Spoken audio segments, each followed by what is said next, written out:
同来攻读上帝的话。新约路加福音第13章第6到第9节。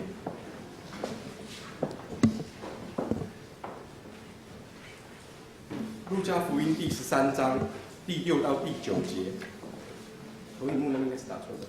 好，和合本圣经在第18页。新约第18页，或者你也可以看到我们周报的第6页，里面也有我们的圣经经节。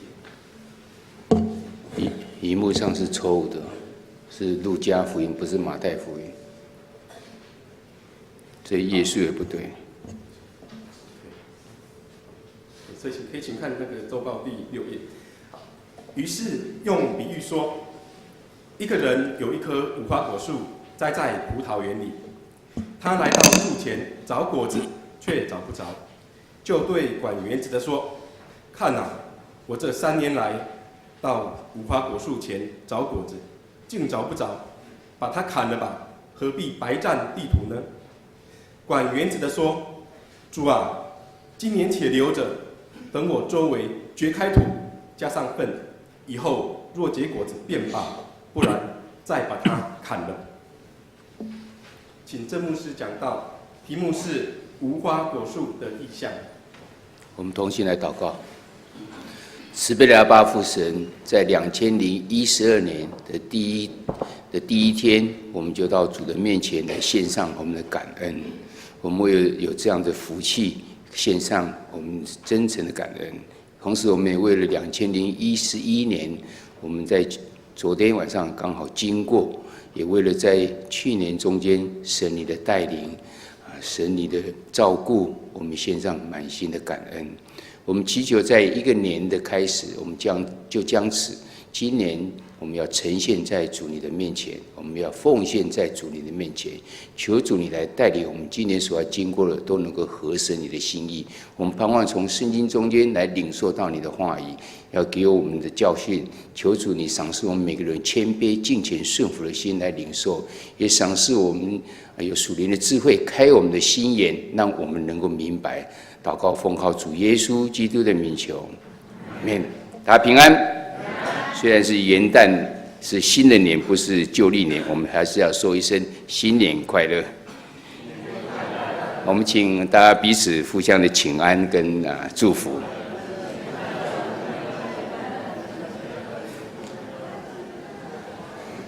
好，我们今天是2012年的1月1号。也是我们教会在今年2012年的第一场的礼拜，大家能够参与在这个地方，表示我们愿意将我们今年的一年的开始呢，呈现在主的面前。我们用敬拜来开始，我相信我们大家都是蒙福蒙恩的百姓，神的百姓，要受到神的祝福。当然，我们当要进入到新的一年的时候呢，我们通常都会回顾跟盼望。那昨天晚上我们在这边举行的跨年的祷告会。我们跨年祷告会，我们用3个阶段来完成。第一个阶段是我们是用认罪，为了2011年中间，我们一定有很多地方我们不合神的心意，甚至让神的名受到了羞辱，所以我们在这认我们的罪，我们做了不够完善的部分，然后我们就进入到感恩，因为我们感谢神的带领。虽然在这么多个不合神心意的地方，但是神仍然容许我们，仍然接受我们，所以我们先让感恩，接着我们就进入到盼望，因为在神里，在上帝的旨意中间，永远是存有盼望给所有的人类。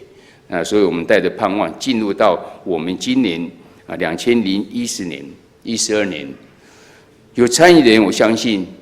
大家都有这样的感受，甚至在认罪的时候呢，我们就请大家将你觉得不合心意的，或是你希望神来帮助你的部分呢，写在一张纸条上。然后我们做了虔诚的祷告之后，我们带到台前来，经过这个碎纸机把它碎掉。因为神，你要认你的罪的时候，神是一个公义的神，他就要洗净你一切的不义，也要借着这碎纸机将我们的认为不好的部分呢，把我们碎掉。但这只是一个动作而已。我们更盼望的是，因为我们有从心里面真诚的到神的面前来做这些事情的时候，神就要祝福到我们中间。那我们有些人是没有来参加的人，我不知道你怎样经过昨天，你经过昨天一个晚上的时候，你已经跨了一个年，你已经离开了2011年，进到2012年。你有对你2011年，你到底有做是哪些的去回顾呢？然后你对2012年，你有带有什么样子的盼望呢？今天我用这个经节要跟大家思想的第一个问题，就是要问大家说：假定我们的成长就像是一棵植物的话，那么你认为你是一棵怎么样的植物呢？为什么呢？有些人认为它是像香柏树一样，我是非常高大，我是建圣殿要使用的那个木。有些人认为我好像是一个榕树，它是长得非常的茂盛，只要我的须掉到地上之后，它就能够再呈现另外一个新的生命出来。我是充满了生命的，非常旺盛的生命。有些人也不把自己看成是一棵树，他看成的是一个果树，是一个能够长果子的。所以我注重的是长那个果子。我们长个丰盛的果子。我假定是水蜜桃的话，我是不是水蜜桃长的每一颗都是非常的大，而且长了很多，每一颗都是饱饱满满的。有些人甚至也不认为说它是一个果树，它是一棵花，它能够为了让别人能够欣赏，让这个世界长得更充满了这种美意一样。不管是如何，假定我们是一棵植物的话，你认为你是怎样的植物呢？为什么呢？在神的眼中，到底看我们是如何？有一个经节记载在以赛亚书第5章第7节的前半段这样说：万军之耶和华的葡萄园就是以色列家，他所喜爱的树就是犹大人。所以这边告诉我们，其实上帝是用葡萄园来象征的以色列家，然后用葡萄树来象征的以色列人。为何神会用这种方式呢？为何神会我相信第一有一个很大的原因，是因为在圣地在耶路撒冷那块地上呢，是葡萄园跟这个无花果树是很多的地方，所以他很容易用这样子，先知用这样子的话语讲的时候，他们就知道说这些棵树呢，在我的生命，假定我是这一棵树的话，我应该要怎样？等一下我们会继续来看有关这部分。那我们今天所读的经节里面呢，在第3个问题要告诉我们，就是说无花果树呢，其实是跟葡萄树呢，对以色列人是同样的重要。我们现在的电脑非常简单，你只要打一个搜寻就好。你进去看那无花果树，或是无花果，你打在电脑里面，你看到从创世纪就开始有写到无花果树了，一直到启示录还在写，也是一样有这个无花果树。总共提的有39个地方提到了。那无花果树呢？等一下我们会给大家看一些图，来看无花果树到底，因为有些人连无花果树都没有看过，为何叫做无花果呢？等一下我们也稍作解释。但是它在以色列人来讲呢，它是一个乘凉的地方，也是大家可以坐在那边在闲谈，甚至是一个大家坐在那边在团契的一个地方。无花果呢，同时也是一个非常滋补的果子。有到圣地的人，通常都会吃到无花果。有人有幸运的话，可以吃到是新鲜的这个果，大部分都是一些已经经过加工，它变成无花果饼，也就是可以摆很久的这样的经过处理的。无花果树呢，无花果原来是这样子。那么今天在经节里面呢，有提到这个无花果树的这个比喻到底有什么意义呢？在年初的时候呢，我们可以有这样子的领受呢。刚才的经节呢是由施礼跟我们读，我们现在要一起来读这个经节，我们一起来读来。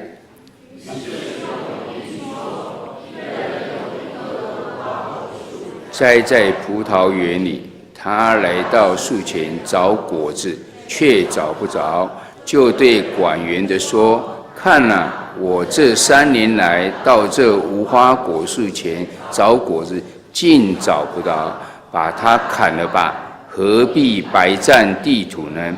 管园的说：“主啊，今年且留着，等我周围掘开土，加上粪，以后若结果子便罢，不然就把它砍了。”这个经节只有路加福音它有，马太、马可有讲到无花果树，但是不是讲同样这个，他是有讲到耶稣咒诅的无花果树，让他隔天就凋谢了。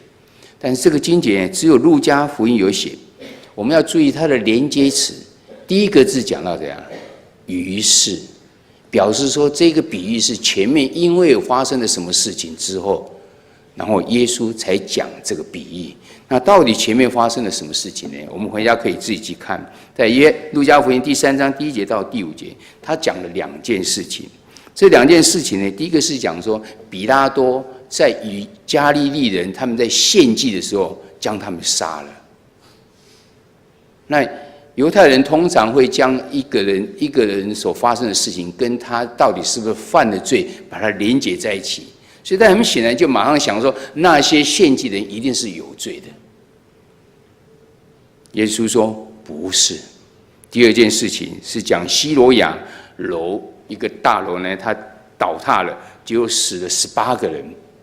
你们是不是也仍然认为那些死的人是更有罪呢？这2个呢，耶稣都给了答案。他讲说，耶稣说不是，你们若不悔改，都要如此灭亡。你们若不悔改，都要如此灭亡。接下去第6节开始讲，于是用比喻说。显然，耶稣要讲这个比喻之前，是因为前面讲了这些事情，而这些事情是回应了当时犹太人他们的想法。他们认为你假如受到了苦难，你受到了一些灾难的话呢，是因为你有罪，所以受到了苦难。但是耶稣告诉他 ：“No， 不是这样子的。我们要是不悔改的话，我们也要如此的灭亡。”然后进到这个里面来讲，显然耶稣是要解释你们为什么需要悔改，你们要为什么而悔改。所以耶稣讲了这个比喻。我们要是了解了他的背景之后，我们进到今天来讲这个比喻的时候呢，我相信我们更能够明白。耶稣讲，于是讲了一个比喻之后，是要告诉我们说，你们到底为什么要去悔改呢？你们要为什么而悔改呢？所以今天提到的是一个无花果树，我们来看一下无花果树它代表了什么意思。无花果树它是比较属于夏季的地方，台湾也是有很多地方，我们牧师以前是住在跟爸爸是在新竹教会，新竹教会就有一棵无花果树，所以我从小的时候就知道是无花果树是怎么样。但是我们大部分人都没有看过这个无花果树哈。他这边告诉我们是说，它是一个四季它都会开花结果的。那你看不到花，你看到的是一个果子，原来它的花是在里面，所以叫做无花果。大家都是开花，然后才会结果。为什么没有开花就能够结果呢？就是无花果它的特殊，它的特性，所以我们叫它是无花果，因为它看不到它的花。而这个花呢，它应该四季都可以开花结果，但是你怎么知道它应该有果子呢？因为它的叶子要是很茂盛的话呢，它就应该果子就很大。叶子很小的时候呢，它的果子也小，所以随着季节呢也会不一样。这是告诉我们说，这个主人呢，经过这3年的时候呢，他应该随时他都能够摘到无花果才对。这是第一个让我们可以知道的。第二个呢，无花果呢，其实常常在这个比喻中间会讲到无花果，会讲到葡萄树，但是在申命记第22章的第9节的时候呢，曾经这样讲说，申命记22章第9节，不可把2样种子种在你的葡萄园里，免得你撒种所结的和葡萄园的果子都要充公。为何要充公？我们不知道。牧师看了很多的这个参考书里面，大家都对这一节都没有办法解释。当初为何这样子的规定，不知道。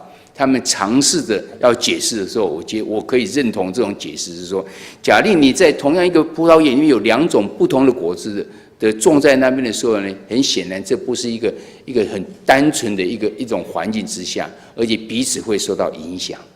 我们在新约的时候也看到耶稣，有人来问耶稣说，耶稣讲了一个比喻说，那个仇敌会在夜晚你已经撒了种子麦子的地方，他去撒了稗子。有麦子有稗子在，同时在那边生长的时候，我们到底要不要把它拔起来？还是要拔掉？但是不是马上拔，是等它成长的时候再拔。因为在现在拔的时候，有可能就伤害到麦子的。所以显然，在一个园子里面有2种不同的树在那边长的时候呢，彼此之间互相有影响。大概是要告诉以色列人说：“你们会进到迦南地，迦南地的人都是拜偶像的，所以你们进到那个地方的话，你们已经不是一个单纯的一个环境之下，你们要保持你们的纯净，你们的单纯。有可能是这样子，但是我们可以看到这边所告诉我们是说，以色列人有这种法律，跟一个果园不可种2棵树。今天的经文无花果树是讲是栽在葡萄园里。”我不知道刚刚的经节你有没有注意看？于是用比喻说，有一个人有一棵无花果树栽在葡萄园里。耶稣特别还讲这样啊，有一棵无花果树，不是讲这个无花果树生长就好，它是栽在葡萄园里面。所以其实也让我们看到说，今天的经文里面讲的这无花果树是处在怎样一个不单纯也不应该生长的这个环境中间。其实也告诉我们是跟现实的生活我们非常的相似。告诉我们，我们要更多的谨慎，我们要更多的警醒在。这边有4个图呢，让我们看一下无花果到底是怎样。第一个，这是无花果树哈，有一个人正在照这个，这是从网络上去把它抠下来。正中间那一棵就是无花果树哈，我们可以看近一点，这是无花果还没有长红的时候，那旁边这是它的叶子。那叶子还蛮大，这样看起来的话，叶子蛮大。等一下我们会注意看到，《创世纪》讲到它的时候，原来是拿来做裙子。这是无花果，我们看不到它的花，就直接看到这个果。那把它剖开来看的时候呢，这其实里面这就是它原来要开花的时候的部分长在里面。它是一个非常非常甜美的果实，然后做成那个饼之后，也就是把它干燥之后呢，也是很好吃的，可以保存在某一段的时间里面。这个无花果呢，理论上是应该是一个可以帮助主人，让主人常常有营养可以吃，可以享受的。但是呢，我们看到今天为何这无花果树的主人连续3年来到这棵果树下，却找不到果子呢？它的背后的意义到底是什么？耶稣用这个比喻是要告诉我们什么呢？无花果呢，其实是人类第一个使用的果树。在亚当夏娃犯罪之后，他们失落了神的荣耀，发现2个人赤身裸体的羞耻之后，他们第一个动作就是摘无花果树做成裙子，编成裙子来，无花果树的叶子把它编成是裙子来遮羞。没有想到，上帝所创造的东西原来是一个要荣耀的，但是也是被用来遮盖人的犯罪以后产生的这些罪。虽然我们看到的是功能是一个负面的，但是也可以看到这是第一个为人类效力的果树。但是要为人效力的果子，主人来看却看不到果子的。无花果树呢，它也是一个应许之地的象征物。摩西在申命记第8章第7节到第8节里面，他这样讲说：耶和华你神领你进入美地，那地有河有泉有源，从山谷中流出水来。那地有小麦大麦点点，一直讲到或者是讲到葡萄树无花果树。所以代表着这个无花果树跟葡萄树呢，都是在应许之地的一个象征物。神特别用这样子来告诉他，你去可以看到这些东西。那边有山有泉有水呢，同时还有无花果树跟葡萄树在那地方。但是我们看到主人也看不到这个果子，好像他已经失落了那美好跟安乐的生活。无花果树呢，它也是一个安然居住、甜美团契的象征。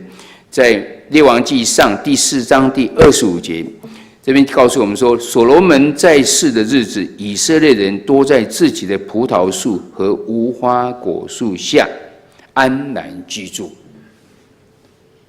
所罗门王是最兴盛的那个国度的时候，大家都非常的平安，安然居住在什么地方？在无花果树跟葡萄树下，所以代表的也是一种安然居住、甜美团契的一个象征。不只是这样，在撒迦利亚书第3章第10节说：当那日，你们个人要请邻舍坐在葡萄树和无花果树下。当神在祝福这些以色列人，然后他们看到神的祝福，他们的回应就是像这样。在葡萄树下，在无花果树下，我们可以享受团契，但是呢，现在主人来却找不到了，好像也在告诉我们说，他们已经失去了安然生活跟甜美团契的这个情形。同时，无花果树呢，它也是医治的象征。当西西家王他病得要死的时候，然后他就向神祈求，让他能够再活久一点。这时候，神透过以赛亚去告诉西西家王，叫他说：“神已经应允你的祈求了，要让你活得更久。那如何医治你的病呢？”原来在列王记下20章第7节说，拿一个无花果的饼贴在他的这个伤口的地方呢，王他就痊愈了。这边不是告诉我们无花果有这样子的医治的功效，你不要生病了回去就拿一个无花果贴上去，这不是代表，它是代表一个象征。但是如何看到今天的这个主人也找不到果子，似乎好像告诉我们，他已经失去了医治的福气。神要医治我们，神要借着无花果的象征来医治我们，但是似乎没有了。我们看到这边主人。他连续3年来看到这无花果树的地方，他却找不到果子。它代表的是怎样？它代表的是原来可以看到是由神带来的一个可以帮助人的遮羞的，甚至可以让我们有安然居住的时候，也我们可以有甜美的这种团契，甚至有一些医治的象征，这些好像都不见了。他没有办法在这个葡萄树里面，也在这个无花果树里面找到这样。这时候我们就看到这个主人的回应，他的回应到底是怎样？他失望了，他非常的失望。他说怎样呢？他说：“看哪，我这3年来到这无花果树前找果子，竟找不着，把它砍了吧，何必白占地土呢？”所以第一个我们看到是这样，他觉得他3年到这地方来，竟找不到。这3年代表什么意思？这3年中间，管园的呢一直在施肥，一直在照顾这个树。树是怎样？树一直怎样？一直领起这些管园对它的照顾，不管是把杂草拔掉也好，不管是浇水也好，不管是施肥也好，只有进没有出，因为看不到任何的一个果子。所以这边只讲的只取不给予。也就是说，看到这个果树应该要有的表现是要长出果子出来，但是竟见不到应该有的这个表现。第二个，我们看到他的失望。第二个表现是将它砍了吧，何必白占土地？原来他已经失去了这棵树可以移掉了，不要它了，你留在地上已经没有意义了。他已经失去在地面上这个意义，不再有任何的意义存在了。所以我们要来回想。我们若是那个无花果树的话，我们在过去这1年中间，我们有没有结出果子来呢？我们结出怎样子的果子献给主呢？我们有活出我们的命定吗？神创造我们的目的，我们有活出来吗？你能够贡献出你的果子出来吗？还是你一样跟耶稣讲这个比喻的这个果树一样，只取不给予？什么东西你给我，我就全部吸收，我自己享受就好了。神是要我们借着我们去帮助别人，我们要荣神益人。我不荣耀神，神是也是啊，也没有对任何一个人有益处。那他就要告诉我们说，把它砍了吧，何必白占地土呢？我们要是没有办法有应该有的表现的时候，我们就失去了留在地上的意义了。我们看到是主人对这一棵树的这个失望的地方。还好，我们常常有属灵的伙伴，我们常常有代祷者，我们常常有一个帮助我们常常有关心我们的人，就像圣经中间的仆人一样，他的建议，他的求情，他怎样讲呢？他说：“今年且留着，再一次，这给我们告诉我们讲，今年再留给我们明年，要再一次的给我们一个机会。主耶稣永远给我们机会，但是留给我们的机会是要做什么呢？这机会中间呢，为我们关心我们里面，他还是要继续工作。他说怎样？等我周围掘开土，施上肥料。告诉我们是他讲，我要再努力1年中间，我多方的造就，包括我要把它的土弄松一点，包括我要施肥，包括我要浇水，还是等等这些，反正我能做的我都做了，甚至大概也要减资等等这些呢，要经由多方的这些再造，要去造就，然后再看它的结果是怎样。以后若结果子便罢，不然再把它砍了。原来是要看我们这成果是如何来决定我们后来的命运，但是另外也告诉我们，我们的机会总有完结的时候。这边告诉我们是1年。这个仆人向主人祈求，再给1年吧。在这1年当中，我多方的努力，看树它自己能不能吸收，树能不能因为这样而长出它的果子出来。要是不行，今年过后没有，我们就把它砍了吧。给我们机会，但是呢，这机会也会完结的。这告诉我们什么呢？在新的1年中间，我们为了要多结果子，我们需要圣灵为我们掘开什么样子的土呢？要施上什么样的肥料呢？我们看到的是我们的关心者、我们的代祷者、我们的代求者，他要帮助我们。但是人呢？神也在给我们机会啊！一件事情的促成是有别人的帮助，还有加上我们自己的。所以这边要思考是我们呢？我们有什么要释放、要交托呢？要认罪的呢？因为圣经告诉我们，神，我们常常祷告，神要是听不见，神也不会能听，是这样，因为我们的罪孽隔绝了我们。所以我们一定要回到我们神的面前，我们要认罪，而且很多的苦闷。很多的这种罪在你的心中的时候，你没有办法得到释放，那是在苦毒的你；你没有办法饶恕人，那是在苦毒的你。因为这些东西都隔绝了跟你神之间的关系。有这么多的施肥，这棵树为什么没有办法吸收这些养料给它呢？我不知道。那很显然是他没有办法吸收，然后没有办法有正常的表现出来。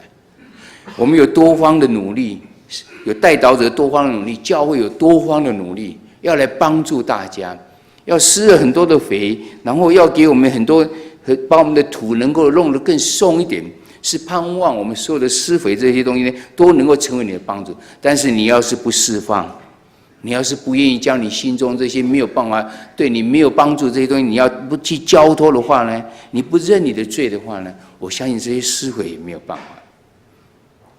那我们教会做了这么多事情的时候，我们要如何参与怎样子的受教，或是更认识神，而且生命能够得到更新的课程呢？我不知道新的1年你有没有这样新的这种励志呢？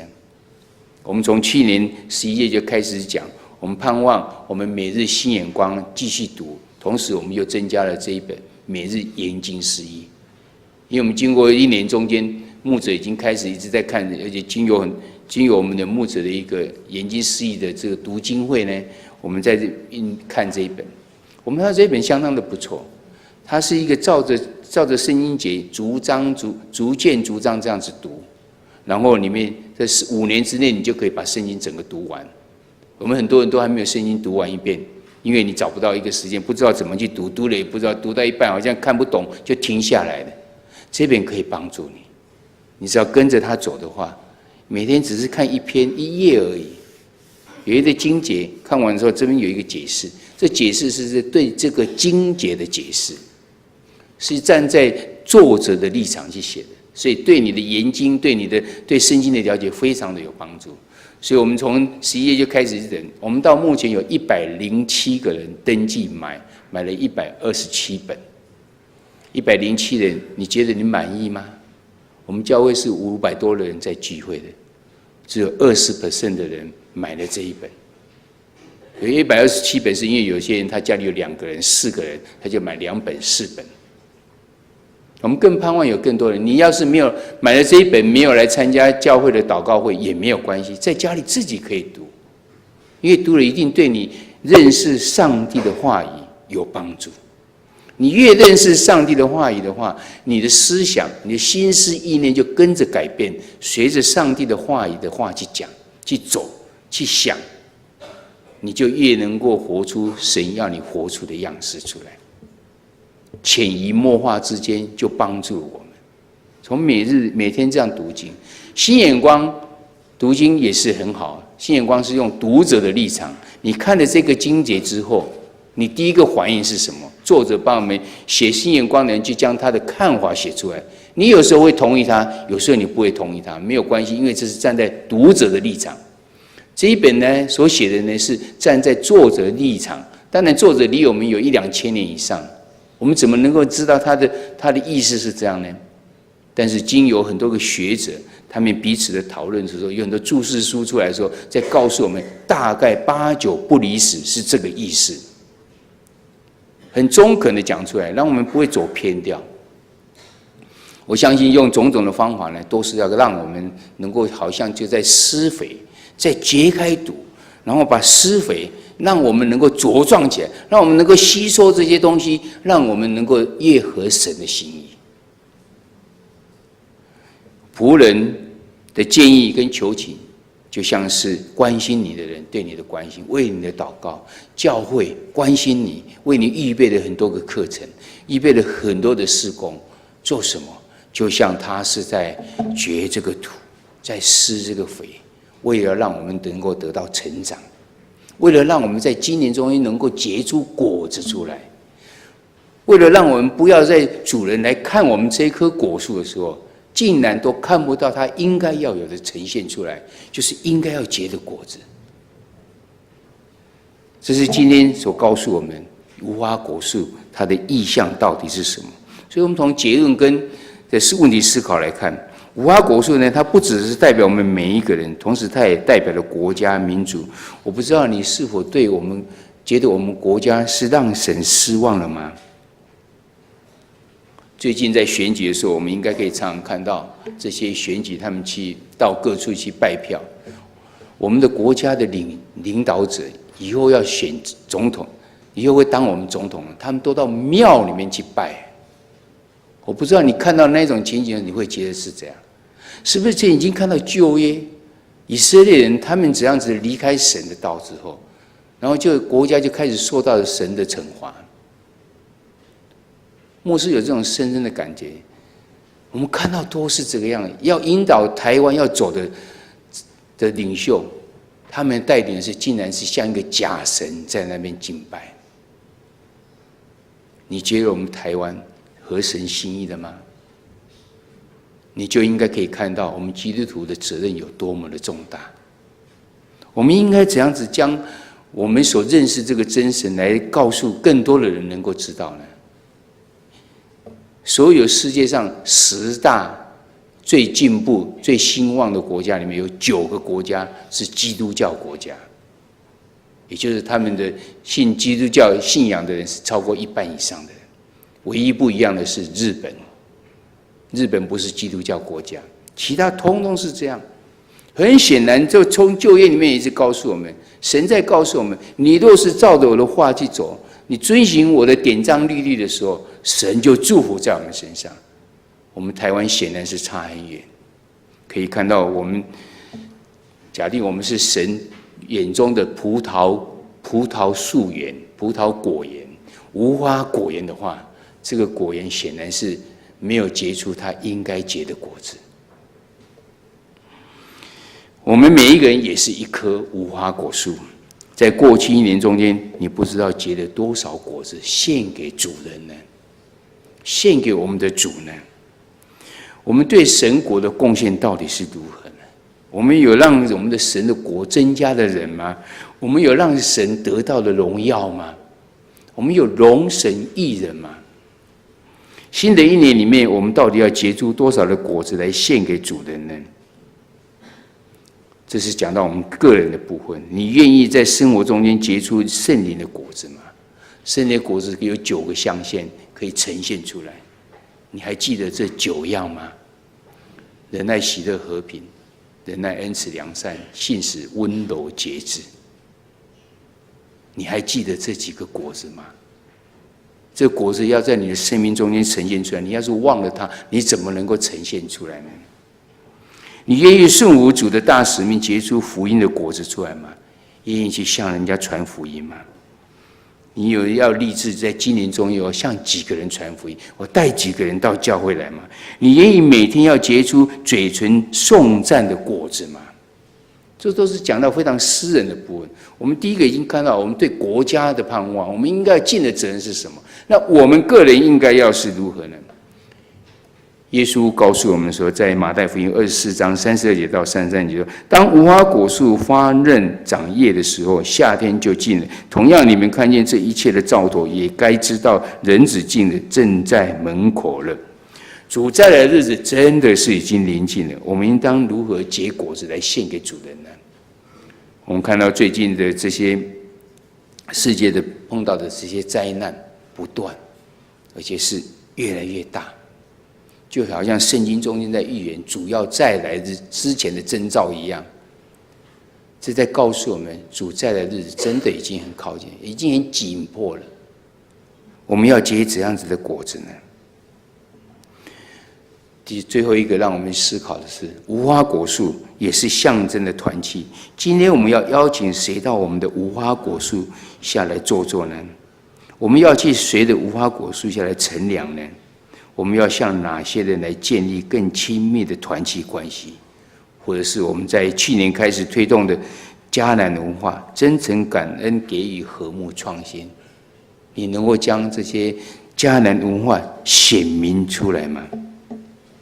我不知道你对2011年你努力的到底是如何，你满意吗？你觉得你有结出果子吗？要是没有，没有关系，有仆人为我们代求，再给1年吧。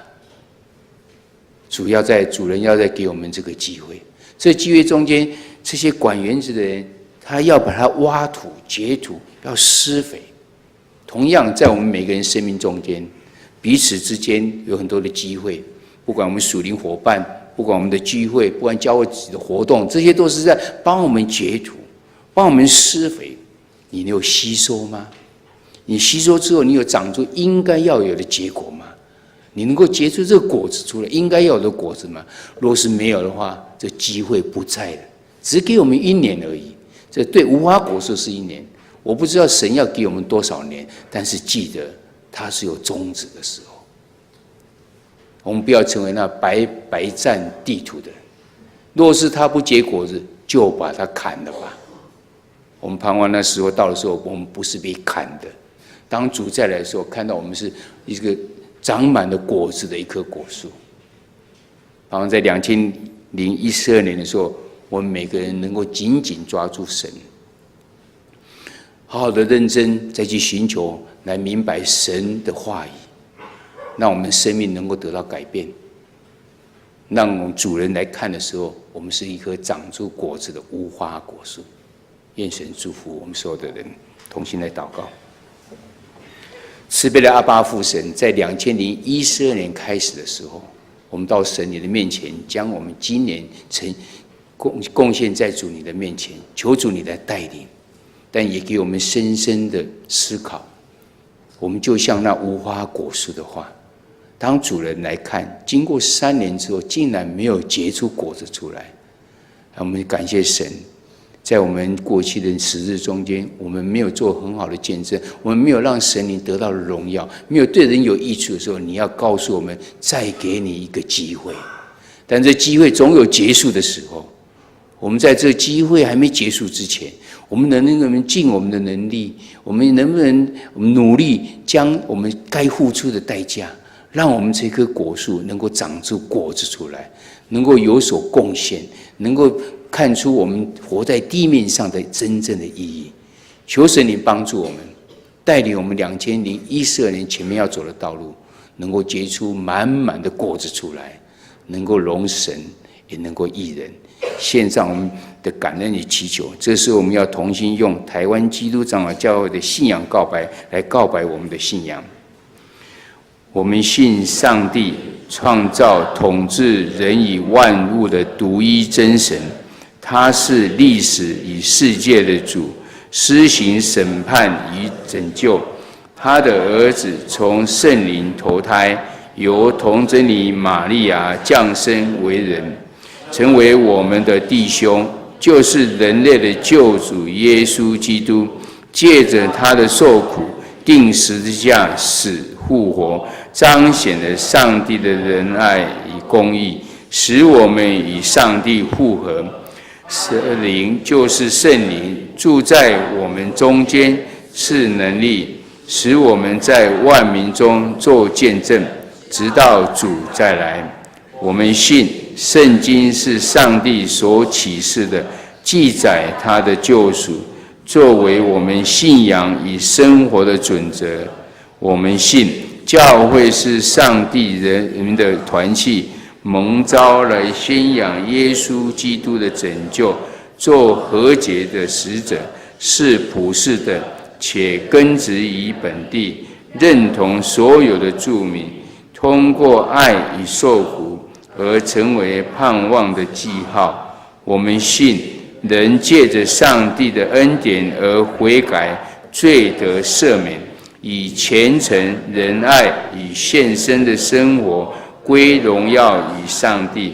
我们信上帝是给人有尊严、才能以及乡土，使人有份于他的创造，负责任与他一起管理世界。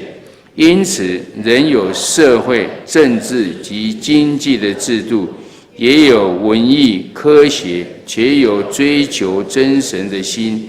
但是人有罪，误用这些恩赐，破坏人、万物与上帝的关系。所以人当依靠耶稣基督的救恩，他要使人从罪恶中得释放。阿们。